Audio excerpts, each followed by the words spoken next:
രാവിലെ എണീറ്റ് morning റൊട്ടീനൊക്കെ shoot ചെയ്ത് തുടങ്ങാൻ വിചാരിച്ചപ്പോൾ എണീറ്റപ്പോൾ ഉള്ള സമയമാണ്. നല്ല ഉറങ്ങിപ്പോയി. ഇടയ്ക്കൊന്ന് എണീറ്റായിരുന്നു. വാഷിംഗ് മെഷീനിൽ തുണി നനച്ച് ഇന്നലെ വെച്ചിരുന്നത് എടുത്തൊരു ബക്കറ്റിൽ കൊണ്ടുവച്ച് പറഞ്ഞല്ലേ അമ്മയ്ക്ക് നനയ്ക്കാൻ പറ്റില്ല.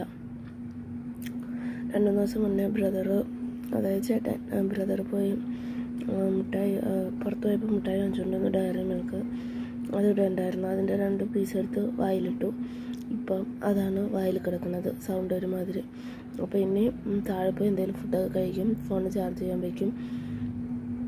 നമ്മൾ സാധാരണ അങ്ങനെ ലേറ്റായി പോയാൽ പിന്നെ നാളേക്ക് വെച്ചാണ് എൻ്റെ പല കാര്യങ്ങളും ഡിലേ ആവുന്നത്. അപ്പോൾ അതുകൊണ്ട് ഞാൻ എന്തായാലും ഓരോ കാര്യങ്ങളൊക്കെ സ്റ്റാർട്ട് ചെയ്യാൻ വിചാരിച്ചു.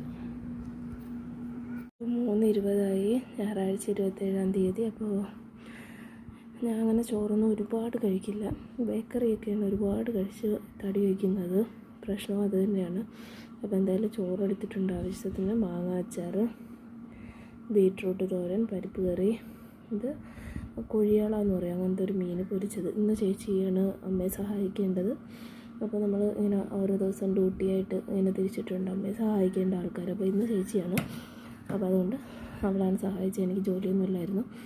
എണീറ്റപ്പോൾ താമസിച്ചു. പിന്നെ ഞാൻ പോയിട്ട് അപ്പം ഉരുളക്കിഴങ്ങ് കറിയും പപ്പടവും ചായയും കൂടി കഴിച്ചു. താഴെ ഇരുന്നാണ് കഴിച്ചത്. അപ്പോൾ അതുകൊണ്ട് ഷൂട്ട് ചെയ്യാനായിട്ട് പറ്റിയില്ല. ഇപ്പം ഞാൻ എന്നിട്ട് തിരിച്ചു വന്നിട്ട് ഞാൻ കുറച്ച് നേരം സ്പോക്കൺ ഇംഗ്ലീഷും അതൊക്കെ പഠിച്ചു. കുറച്ച് നേരം ഇംഗ്ലീഷ് പഠിച്ചു. കാരണം ഇതൊക്കെയാണ് മാറ്റി വയ്ക്കുന്നത്, എന്തും ചെയ്യാമെന്ന് വിചാരിച്ചിട്ട് മാറ്റി വയ്ക്കുന്നത്, എണീക്കുന്നത് താമസിക്കുന്നതുകൊണ്ട്. അപ്പോൾ അത് എന്തായാലും ഇംഗ്ലീഷ് പഠിച്ചു. പിന്നെ ഇന്നലെ മേടിച്ച കേക്ക് കുറച്ച് എടുത്തിട്ട് വന്നിട്ടുണ്ട്. ഇതിൻ്റെ ഫ്രണ്ട് പോർഷൻ ഇതാണ്. ഒരു പൂവൊക്കെ ഉണ്ടായിരുന്നു, എല്ലാം എടുത്തിട്ട് വന്നപ്പോൾ ഇങ്ങനെ ആയിപ്പോയി. അപ്പോൾ ഇത് കഴിക്കണം. അപ്പോൾ ഇത് ഒരു ഡെസേർട്ട് പോലെ അവിടെ എടുത്ത് വെച്ചതേ ഉള്ളൂ. അപ്പോൾ ഇനി കാരണം ഇനി വീണ്ടും താഴെ പോകാൻ വയ്യ, അതുകൊണ്ട് എടുത്തുകൊണ്ട് വന്നതാണ്.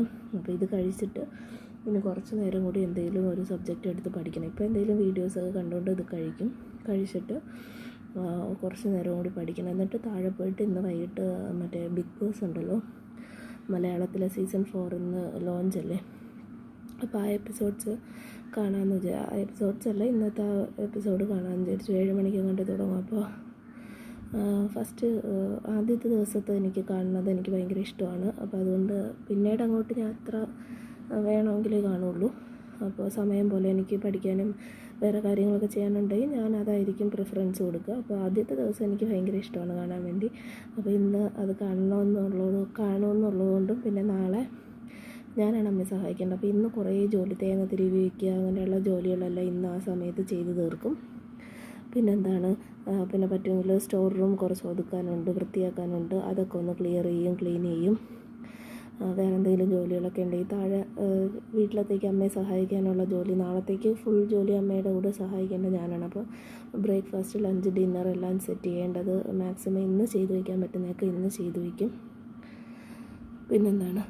പിന്നെ ഇതുപോലെ ക്ലീനിങ് എന്തെങ്കിലും പരിപാടി പറ്റുമെങ്കിൽ ചെയ്യും. അങ്ങനെയുള്ള കാര്യങ്ങളൊക്കെ വൈകിട്ട് ചെയ്യും. അപ്പോൾ 7 മണി തൊട്ട് മിക്കവാറും ഒരു 10, 11, 12 മണി വരെയൊക്കെ അത് കാണും ആ പ്രോഗ്രാം. അപ്പോൾ അതിൻ്റെ പരസ്യത്തിനും അല്ലാതെയൊക്കെ അവിടെ ഇരുന്ന് നമുക്ക് ഡൈനിങ് ടേബിളിലൊക്കെ ഇരുന്ന് ജോലി ചെയ്യാം. ഉള്ളിയൊക്കെ അരിഞ്ഞു വയ്ക്കാം, തൊലിച്ച് വയ്ക്കാം. അപ്പോൾ അതുകൊണ്ട് കുറച്ച് നേരത്തെ ഇപ്പോൾ പഠിക്കുക, അങ്ങനെയുള്ള കാര്യങ്ങളൊക്കെ കുറച്ച് കാര്യങ്ങൾ ചെയ്തു വയ്ക്കാം. പിന്നെ ഒരു സ്റ്റെപ്പ് തുണി വാഷിംഗ് മെഷീനിൽ നിന്ന് എടുത്ത് വെച്ചിട്ട് മുറിയിലിരിപ്പുണ്ട്, അതുകൊണ്ട് വിരിച്ചില്ല, അത് വിരിക്കണം. കർട്ടനൊക്കെ കഴുകിയിട്ടു, അതിനെ തിരിച്ചെടുത്തിട്ട് വരണം. കർട്ടനൊക്കെ ജനലിൽ ഇടണം തിരിച്ച്. അങ്ങനത്തെ കുറച്ച് ജോലികളുണ്ട്. അപ്പോൾ കഴിച്ചിട്ട് ബാക്കി കുറച്ച് എന്തെങ്കിലും പഠിക്കാനും കൂടെയുണ്ട്.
മനുഷ്യർക്ക് എല്ലാവർക്കും പ്രശ്നങ്ങളുണ്ട്. കോടീശ്വരന്മാർക്ക് കോടികളുടെ പ്രശ്നം, സാധാരണക്കാർക്ക് 1000 കൊണ്ട് പ്രശ്നം. അപ്പോൾ അത്രയേ ഉള്ളൂ. അപ്പോൾ അവർ ടെൻഷൻ അടിക്കുന്നുണ്ട്. പിന്നെ ഒരു സോ കോൾഡ് സെലിബ്രിറ്റി സ്റ്റാറ്റസ് ഒരു മനുഷ്യന് ആവശ്യത്തിൽ കൂടുതൽ കൊടുക്കേണ്ട ആവശ്യമില്ല. ഓക്കെ, അപ്പോൾ എല്ലാവർക്കും അവരുടേതായ ഒരു സെൽഫ് റെസ്പെക്റ്റ്, ആത്മാഭിമാനമൊക്കെ വേണം. നമ്മൾ ഒരുപാട് ആരെയും പറ്റി തെളിയിക്കേണ്ട ആവശ്യമൊന്നുമില്ല. എല്ലാവരും മനുഷ്യൻ തന്നെയാണ്. They are equal. B humble and leave simple.